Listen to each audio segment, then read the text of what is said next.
कथारे अछि आम ओडिया मानक 12 मासरे 13 पर्व। हिंदू मानक पर्व मानक मध्यरे रज हेउछि गोटिए गणपर्व। एही रजरे स्वतंत्र झियो मानक पई होइथाए। विशेष करी झियो माने 3 दिन धरी पालन करिथांती। मुख्यतः प्रथम रज पहली रज पालन कर जाइथाए।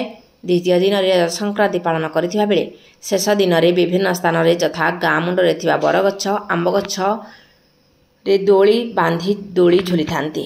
एही समय झियो माने प्रातः स्नान करिबा सहित नूतन वस्त्र परिधान करी पादरे अलता मथारे सिंदूर टिकिली लगै सुंदर भावरे साजसज्जा होई आनंद उल्लास रे पालन करथांती रज पर्व। हिंदू मानक पर्व मध्यरे एही रज पर्व अन्यतम।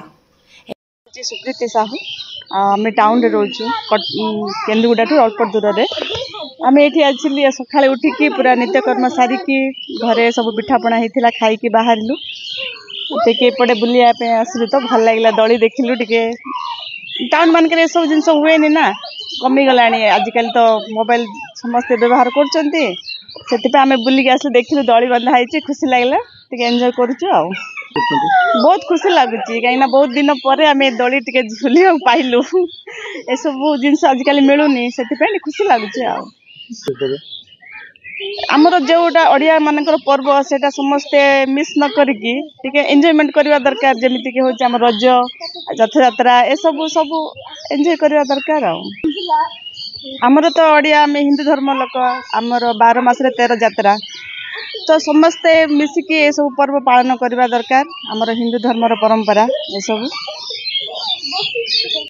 अनन्या प्रधानी आउ रज पर्वटा हिंदू मानक तो बहुत मुख्य पर्व थाए जो कि आम सकाळे उठिलु माने रेडी हेलु अलता मेहंदी सब लगे कि रेडी होचु फुल आरका पिंधिकी तापरे घरे पिठा बना हे थाए घरे खाइकी तापरे एमती रज खेलवा पे बाहरचु दली आरका खेलुचु बहुत आनंद उल्लास रे आम पर्वटी पालन करू।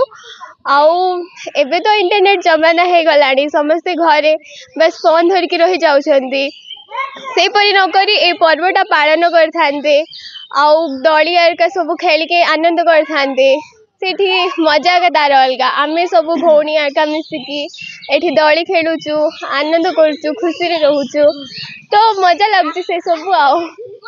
एही पर्व रे मुख्यतः विभिन्न प्रकार पिठापଣା करा जाइथाए। विशेष रे पोड़ पिठा खीरी एंडुरी काकरा आदि तैयारी पूजा विधि पर प्रसाद सेवन करिथांती। एही रज ओडिशार समस्त स्थान रे पालन करा जाइथाए। कोटपाड़ू अजय कुमार मिश्र रिपोर्ट ज्योतिप्रभा न्यूज।